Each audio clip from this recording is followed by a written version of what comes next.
Elle avait été arrachée à tout ce qu'elle connaissait, seule, piégée, sans personne pour lui venir en aide. Du moins, c'est ce qu'elle croyait. Mais juste avant que tout espoir ne s'évanouisse, une silhouette émergea de l'ombre de l'ennemi, un guerrier solitaire. Que voulait-il? Pourquoi elle?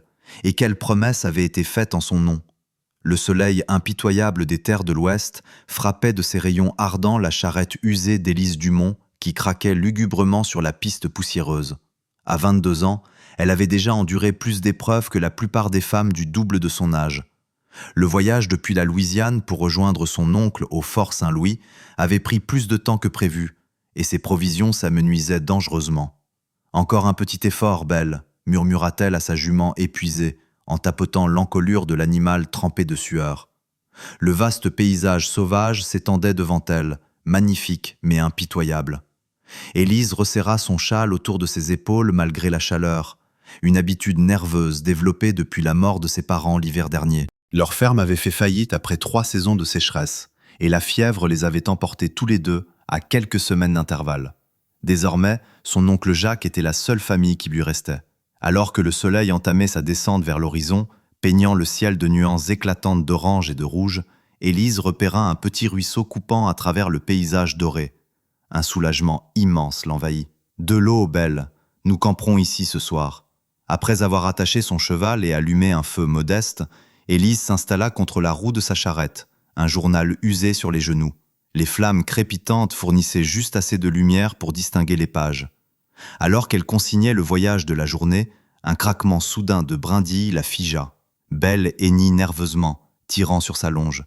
Le cœur d'Élise martelait sa poitrine alors qu'elle cherchait lentement le vieux pistolet de son père, dissimulé sous sa couverture. « Qui est là ?» appela-t-elle, la voix plus assurée qu'elle ne le sentait. La réponse fut rapide et terrifiante. 5 guerriers émergèrent de l'obscurité, le visage peint pour le raid. Élise parvint à tirer un coup de feu désordonné avant qu'il ne soit sur elle. Une main rude se plaqua sur sa bouche alors qu'elle se débattait, ses cris étouffés tandis qu'il liait ses poignets avec des lanières de cuir brut. L'un des guerriers, dont le visage portait une cicatrice distinctive de l'œil gauche jusqu'à la mâchoire, aboya des ordres aux autres. Ils pillèrent sa charrette, prenant ses maigres provisions et la montre à gousset de son père, le dernier souvenir qu'elle avait de lui. Les larmes ruisselaient sur son visage alors qu'il la traînait vers leurs chevaux. « Je vous en supplie, implora-t-elle, je n'ai rien de valeur. » Le guerrier au visage cicatrisé la regarda froidement. « Femme blanche sur le territoire des corbeaux, tu viens avec nous maintenant. » Alors qu'il chevauchait à travers la nuit, Élise s'accrochait désespérément au dos du guerrier, l'esprit assailli par les histoires terrifiantes qu'elle avait entendues sur les captifs. Serait-elle torturée, tuée? Sa gorge se serra de peur alors que le vaste paysage défilait, l'éloignant de la sécurité à chaque instant. Ils chevauchèrent pendant ce qui sembla être des heures avant d'atteindre un campement dissimulé dans une vallée encaissée. Des femmes et des enfants sortirent des tipis, fixant Élise avec un mélange de curiosité et d'hostilité. Elle fut brutalement poussée dans une petite tente et laissée seule, les mains toujours liées. À travers les parois fines de l'habitation, Élise pouvait entendre des discussions animées. Bien qu'elle ne comprît pas les mots, le ton suggérait un désaccord. Finalement, une femme âgée entra. Son visage était profondément ridé, mais ses yeux étaient vifs et évaluateurs. Elle détacha les mains d'Élise et lui offrit une coupe en bois remplie d'eau. « Bois », dit-elle dans un français brisé. « Tu vis si tu es utile. » Élise accepta l'eau avec des mains tremblantes. « Que voulez-vous de moi ?» Le visage buriné de la vieille femme resta impassible. « Tu travailles, pas courir.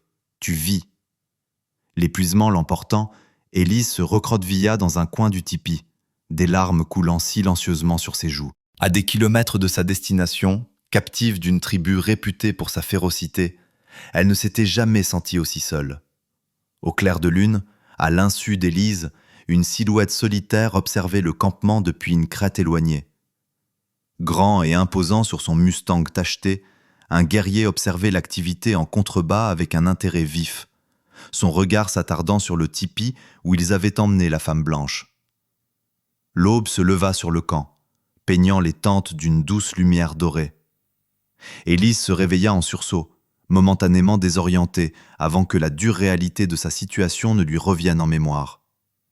Ses muscles la faisaient souffrir après avoir dormi sur le sol dur, et sa gorge était desséchée par la soif et la peur. Le rabat du tipi s'ouvrit et la vieille femme de la veille entra, portant un bol en bois rempli d'une sorte de bouillie de céréales. « Mange », ordonna-t-elle en posant le bol devant Élise. « Beaucoup de travail aujourd'hui. » Élise goûta prudemment le mélange fade. « Que dois-je faire ?» La vieille femme, qui se présenterait plus tard sous le nom d'oiseau chantant, pointa vers l'extérieur. « Tu aides deux femmes gratter peau, porter eau, cuire nourriture. » Son visage ridé se durcit.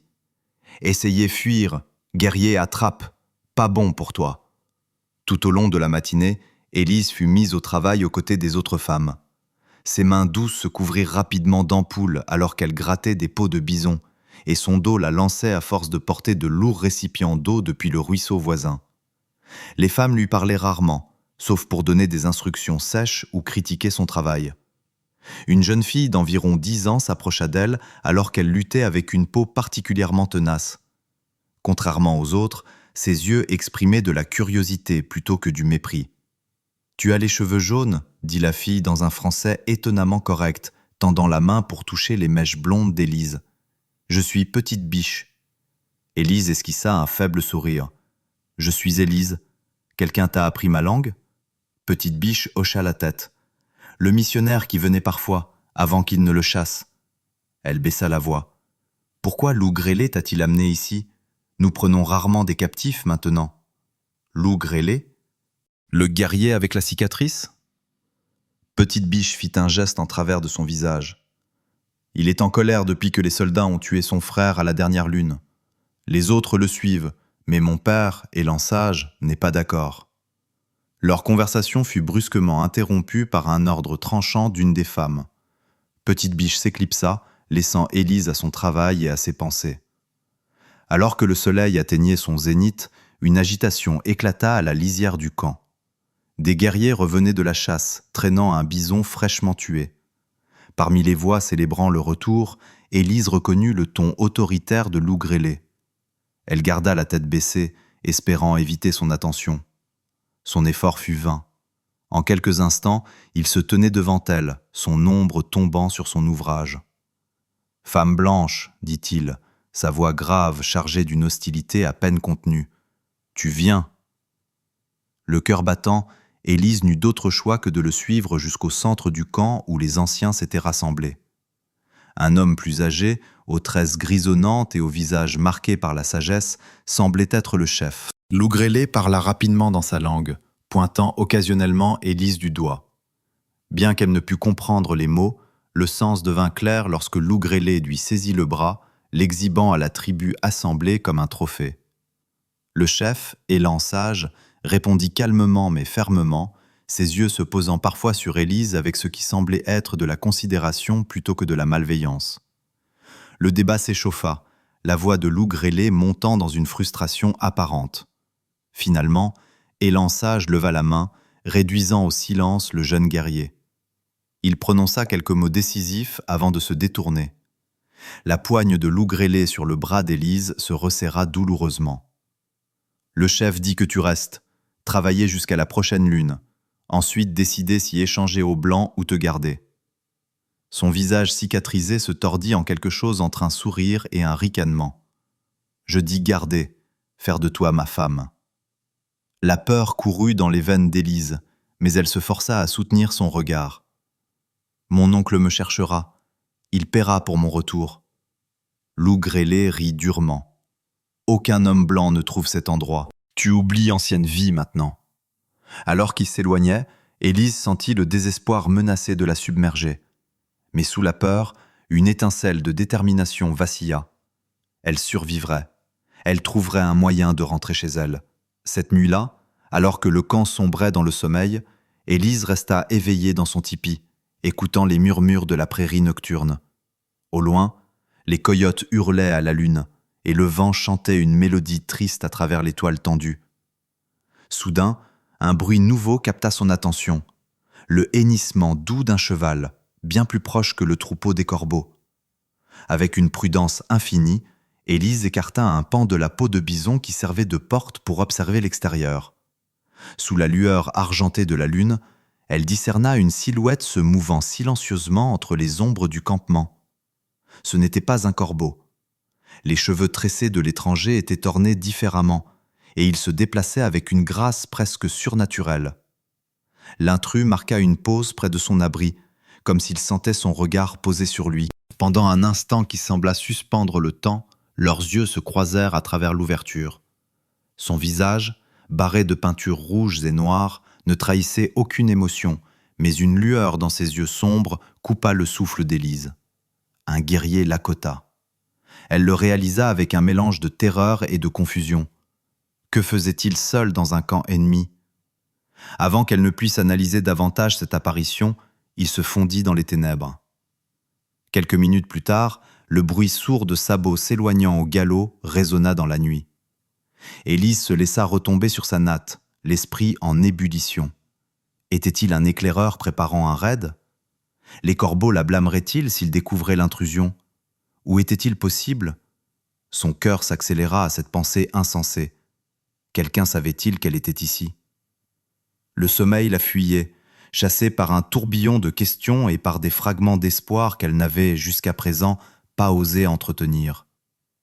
5 jours s'écoulèrent, se fondant les uns dans les autres dans une brume de labeur épuisant et de vigilance constante. Les mains d'Élise s'étaient durcies, couvertes de cale, et sa peau claire avait bruni sous l'implacable soleil des plaines. Elle avait appris à se déplacer dans le camp les yeux baissés, ne parlant que lorsqu'on interrogeait, une stratégie qui semblait détourner l'attention grandissante de Lou Grélé. Le guerrier l'observait avec une intensité croissante, sa cicatrice tordant son visage en un rictus perpétuel. À 2 reprises, il l'avait coincée seule, évoquant son intention de faire d'elle sa femme une fois la lune pleine. Chaque fois, Élise avait été sauvée par l'arrivée opportune d'oiseaux chantants ou de petites biches, mais elle savait que sa chance ne durerait pas éternellement. « Tes poings sont de travers », fit remarquer Petite Biche en pointant la tentative maladroite d'Élise de coudre un mocassin. La fillette était devenue une sorte d'amie, lui apprenant quelques mots de leur langue et expliquant les coutumes de la tribu lorsque les autres femmes ne regardaient pas. Élise soupira, défaisant les points irréguliers. « Je n'ai jamais été douée pour la couture, même chez moi. » Petite Biche inclina la tête, curieuse. « Raconte-moi ta maison. » La gorge d'Élise se serra sous le coup d'une émotion inattendue. C'était une ferme, dans les vallées fertiles de l'Est. Nous avions des champs de blé doré et un petit verger de pommiers. Elle sourit tristement, le regard perdu dans ses souvenirs. Au printemps, les fleurs tombaient comme de la neige quand le vent soufflait. Cet endroit te manque? Oui, il me manque, tout comme le fait d'avoir un foyer, des gens qui... Élise s'interrompit, ne voulant pas troubler l'enfant avec des histoires d'amour et d'appartenance. Petite Biche posa une petite main réconfortante sur le bras d'Élise. Ma mère aussi a été capturée. Elle venait d'une autre tribu. Elle est devenue corbeau, m'a eu et a trouvé le bonheur. Ses yeux brillaient de sincérité. Mais tous les captifs ne restent pas. Certains rentrent chez eux. Leur conversation fut interrompue par une agitation soudaine à la lisière du camp. Les guerriers revenaient d'une expédition, mais leurs cris trahissaient l'alarme plutôt que le triomphe. Petite Biche courut voir ce qu'il se passait, suivie prudemment par Élise. Une partie de chasse menée par Elan Sage avait fait une rencontre inattendue. Des signes d'éclaireurs Lakota près des territoires de chasse des corbeaux. Le chef s'adressa gravement à la tribu rassemblée, ses paroles provoquant des murmures d'inquiétude dans la foule. « Que se passe-t-il » chuchota Élise à Petite Biche. « Père dit que des guerriers Lakota surveillent notre camp. Peut-être pour un raid, peut-être pour parler. Ce n'est pas sûr. » L'expression de la fillette s'assombrit. Les Lakota et les corbeaux se battent parfois, commercent parfois. C'est un temps incertain. Lou Grélé fendit la foule, la voix haute, argumentant avec virulence contre Elan Sage. Même sans comprendre les mots, Élise voyait bien qu'il prônait l'agression plutôt que la prudence. Le chef resta ferme, donnant des ordres pour renforcer les défenses du camp. Alors que la foule se dispersait, le regard de Lou Grélé trouva Élise. La lueur dans ses yeux lui glaça le sang. Un mélange de suspicion et de malveillance qui ne présageait rien de bon. Il marcha vers elle, lui saisissant le bras avec une force brutale. « Toi » grogna-t-il dans un français approximatif pour être sûr d'être compris. « Toi, signalait Lakota, ruse de femme blanche. Non, protesta Élise en luttant contre sa poigne. Je suis resté dans le camp à chaque instant. Comment aurais-je pu? Sa main s'abattit violemment sur le visage de la jeune femme, l'envoyant trébucher au sol. Langue de serpent. Peut-être toi, sorcière, appelée ennemie avec magie. Plusieurs membres de la tribu s'arrêtèrent, observant la confrontation avec divers degrés d'inquiétude. Élise toucha sa joue brûlante, la peur et la colère se livrant bataille en elle. « Je ne suis pas votre ennemi, dit-elle en forçant sa voix à ne pas trembler alors qu'elle se relevait. J'ai travaillé sans me plaindre et je n'ai fait de mal à personne. » Lougrélé s'avança pour la frapper de nouveau, mais une voix impérieuse l'arrêta net. Élan Sage approchait, son visage buriné sévère alors qu'il s'adressait au jeune guerrier. Bien qu'Élise ne pût suivre leur échange rapide, il était clair que le chef réprimandait Lougrélé. Après un moment de tension palpable, le guerrier recula, foudroyant Élise d'un regard venimeux avant de s'éloigner en tempêtant. Élan Sage se tourna vers Élise, l'étudiant de ses yeux énigmatiques. « Tu causes des troubles sans le vouloir, dit-il, son français meilleur qu'elle ne l'aurait cru. Lougrélé dit que les Lakota viennent pour toi. »« Je ne connais aucun Lakota, » répondit Élise avec honnêteté, bien que son esprit revint à la silhouette aperçue quelques nuits plus tôt. « Je te crois, mais le danger grandit. Ce soir, tu dors dans le tipi de ma famille. Tu y seras plus en sécurité. » Cette nuit-là, abritée dans la vaste demeure du chef avec Petite Biche à ses côtés, Élise ne trouva pas le repos. Dehors, le camp était inhabituellement calme. Des gardes supplémentaires postés autour du périmètre. Aux heures les plus sombres précédant l'aube, Élise fut tirée de sa somnolence par le hennissement d'un cheval, rapidement suivi de cris d'alerte. Petite Biche se redressa, les yeux écarquillés de peur. « Reste ici », ordonna Élan Sage en saisissant ses armes avant de se glisser hors du tipi. Mais les bruits à l'extérieur n'étaient pas ceux d'une attaque. Il n'y avait ni cri de guerre, ni fracas des combats. Au lieu de cela, une voix unique appelait de manière répétée dans une langue qu'Élise devina être du Lakota. Petite Biche serra la main d'Élise. Il appelle pour parlementer. Un guerrier, seul. Le cœur d'Élise s'emballa alors qu'elle se rappelait l'ombre furtive. Que veut-il? Avant que la petite ne puisse répondre, le rabat du tipi s'ouvrit et Élan Sage réapparut. Son visage était grave alors qu'il fixait Élise. Le guerrier demande après toi par ton nom. Élise sentit le sang quitter son visage. Pour moi? Mais c'est impossible, je ne connais personne. L'expression d'Élan Sage demeura illisible.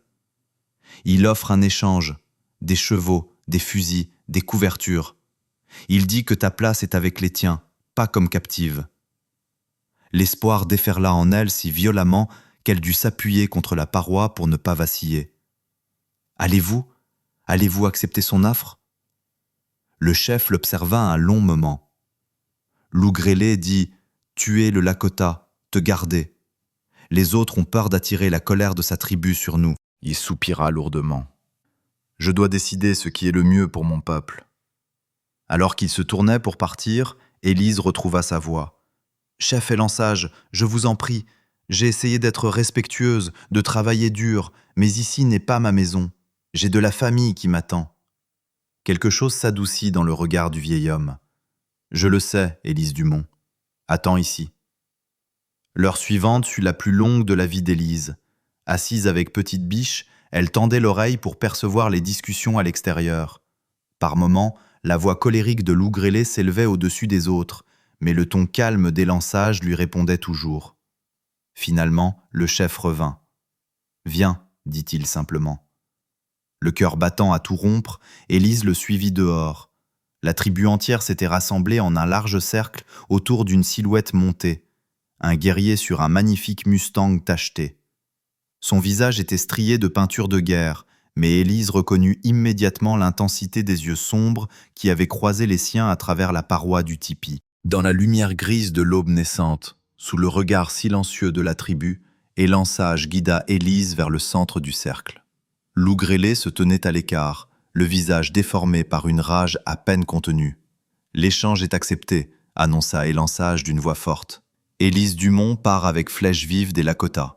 Le guerrier mit pied à terre d'un mouvement fluide, ses gestes empreints d'une grâce maîtrisée. « De près, Élise constata qu'il était plus jeune qu'elle ne l'avait imaginé, peut-être pas plus de 25 ans, avec un port altier qui commandait le respect. Il s'approcha des lançages, lui tendant un ballot de marchandises que le chef accepta d'un signe de tête solennel. Puis, à la surprise d'Élise, Flèche Vive se tourna vers elle et s'exprima dans un français clair. « Élise Dumont, je viens te chercher, comme promis. » Élise le fixa, confuse. « Promis ? Je ne comprends pas. » Une ombre de sourire effleura le visage peint de l'homme. « La promesse de ton oncle, 5 fusils et 10 chevaux si tu revenais saine et sauve. » Il désigna son Mustang d'un geste de la main. « Nous partons maintenant, l'aube arrive. » Avant qu'elle ne puisse répondre, Loup Grêlé s'élança avec un cri guttural, son couteau scintillant dans la faible lumière. Flèche Vive réagit avec la rapidité de l'éclair, parant l'attaque et envoyant le guerrier corbeau s'étaler dans la poussière. Élan Sage aboya un ordre, et 2 hommes retinrent Loup Grêlé, qui se débattait en hurlant ce qui ne pouvait être que des malédictions dans sa langue. Le chef se tourna vers Élise une dernière fois. « Pars en paix, dit-il.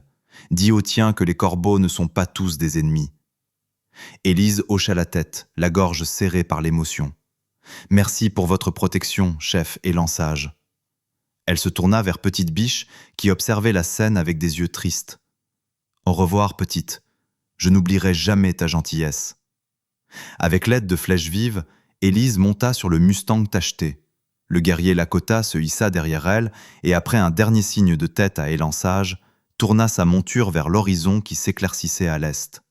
Alors qu'il s'éloignait du campement des corbeaux, Élise ressentit un mélange complexe de soulagement, d'incrédulité et d'une peur persistante. Elle était libre, mais elle était désormais entre les mains d'un autre guerrier, chevauchant vers un avenir incertain, tandis que l'aube se levait sur les vastes plaines.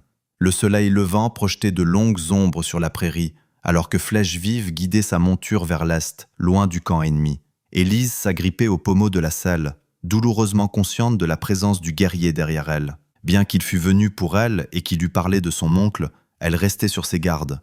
Les histoires de raids et de captifs hantaient la frontière. « Comment connaissez-vous mon oncle ?» demanda-t-elle enfin, brisant le silence qui s'était installé depuis leur départ. La voix de Flèche Vive était calme, son français bien plus fluide qu'elle ne l'avait anticipé. « Jacques Dumont est arrivé à Fort-Saint-Louis. 3 semaines ont passé. Quand tu n'es pas arrivé, il a rassemblé des hommes pour chercher. Ils ont trouvé ton chariot et les traces des corbeaux. » Le cœur d'Élise bondit à la confirmation que son oncle la cherchait bel et bien. « Et vous, comment vous êtes-vous retrouvé mêlé à cela ?» Il y eut une pause avant qu'il ne réponde. « Je sers parfois d'éclaireur pour l'armée. Je piste pour eux.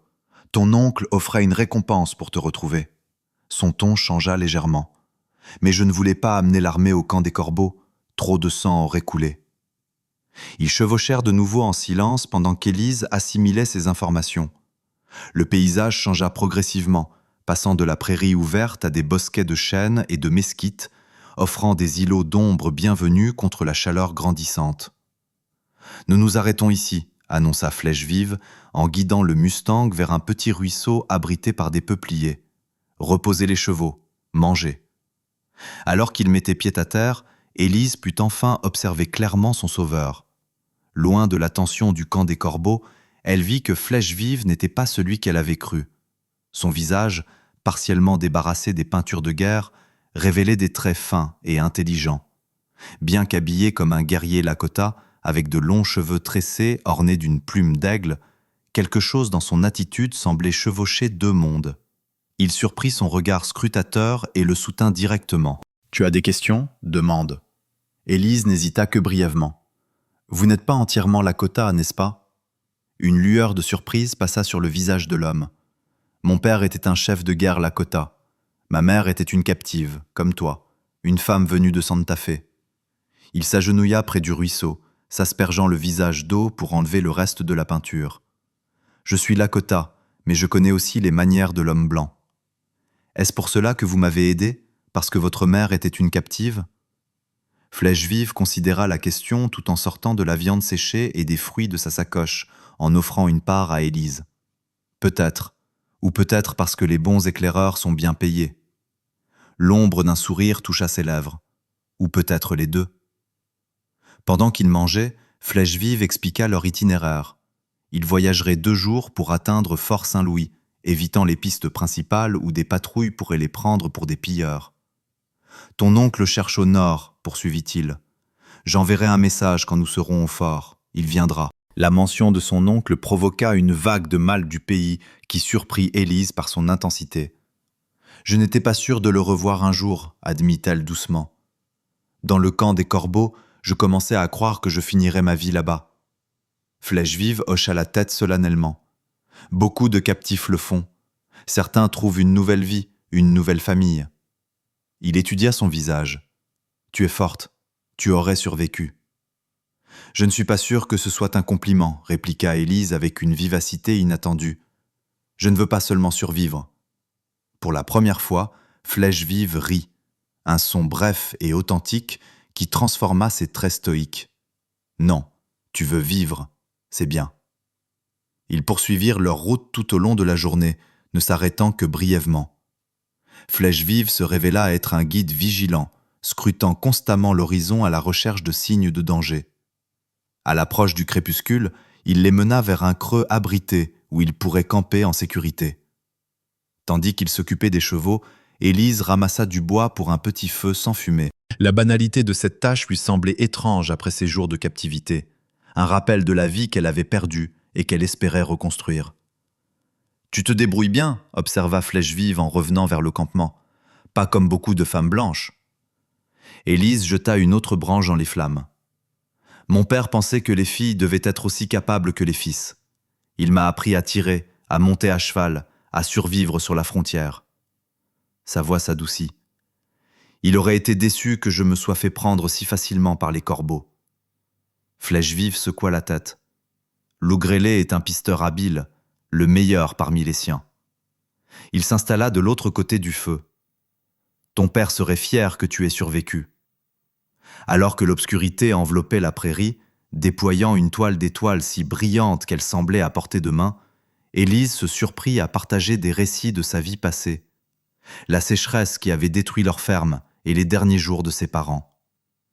Flèche Vive écoutait calmement, posant parfois des questions qui trahissaient un intérêt sincère. À son tour, il lui parla de son enfance entre deux mondes, respecté dans la tribu de son père pour ses talents de chasseur et de guerrier, mais toujours un peu à part en raison de son sang mêlé. Il évoqua la mort de sa mère quand il avait 12 ans et sa décision, des années plus tard, d'utiliser sa connaissance des deux cultures comme éclaireur. « Les anciennes voies changent, dit-il en fixant les flammes. Les tribus sont poussées vers les réserves ou tuées. Je choisis de vivre libre, mais la liberté rétrécit à chaque saison. » La tristesse dans sa voix toucha quelque chose en Élise. Malgré les vastes différences de leur vie, ils partageaient l'expérience de la perte d'un monde qu'ils avaient cru éternel. « Que ferez-vous » demanda-t-elle. « Après m'avoir ramené à Fort-Saint-Louis ?» Le regard de Flèche Vive se perdit dans le lointain. Continuer à être éclaireur. Économiser pour acheter une terre où personne ne pourra me forcer à partir. Ses yeux sombres croisèrent les siens à travers le feu. Le monde de l'homme blanc arrive, que nous le voulions ou non. La conversation s'apaisa alors qu'ils préparaient leur couchage de part et d'autre du foyer. Malgré son épuisement, le sommeil fuyait Élise, son esprit rejouant les événements qu'il avait menés jusqu'ici. « Flèche Vive », dit-elle doucement, incertaine s'il était encore éveillé. « Merci, pas seulement pour le sauvetage, mais pour l'avoir fait sans verser de sang. » Sa voix lui parvint doucement à travers l'obscurité.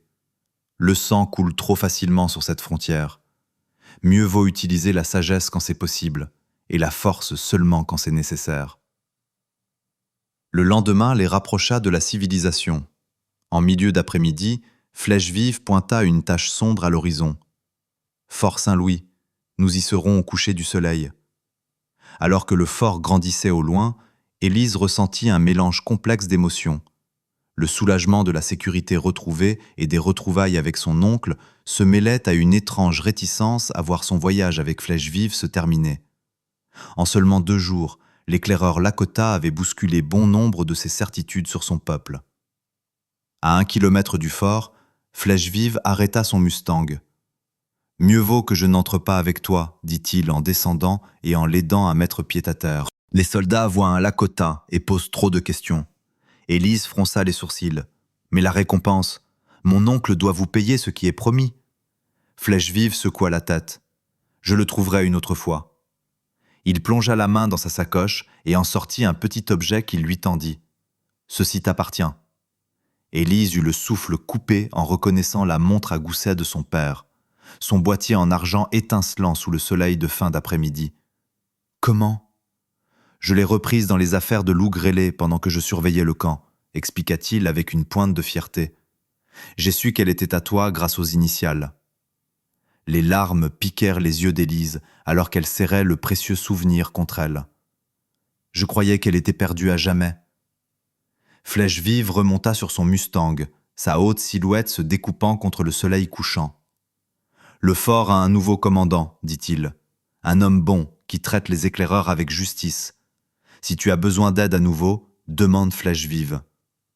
Élise hocha la tête, trouvant soudain difficile de dire au revoir. J'espère que nos chemins se croiseront à nouveau un jour. L'éclaireur étudia son visage un long moment, comme pour le graver dans sa mémoire.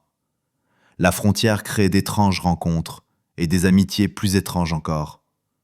Avec un hochement de tête qui transmettait à la fois respect et adieu, il tourna son cheval et chevaucha vers les ombres grandissantes des collines de l'Est. Élise le regarda jusqu'à ce qu'il disparaisse de sa vue, puis elle se tourna vers Fort Saint-Louis, où les drapeaux claquaient dans la brise du soir et où l'appel du clairon pour l'inspection du coucher du soleil résonnait à travers les plaines. Elle commença à marcher, ses pas devenant plus confiants à chaque foulée. Son voyage avait commencé dans la peur et le désespoir, mais il se terminait par quelque chose d'inattendu. Une compréhension plus profonde de cette frontière complexe et changeante et de sa place en son sein. La nature sauvage lui avait beaucoup pris, mais dans sa beauté brutale, elle lui avait aussi rendu quelque chose, une force qu'elle ignorait posséder et une sagesse acquise dans l'adversité. Alors que les portes du fort s'ouvraient pour l'accueillir, Élise Dumont s'avança vers l'avenir qui l'attendait, sachant qu'elle ne se contentait plus de survivre. Elle vivait, véritablement.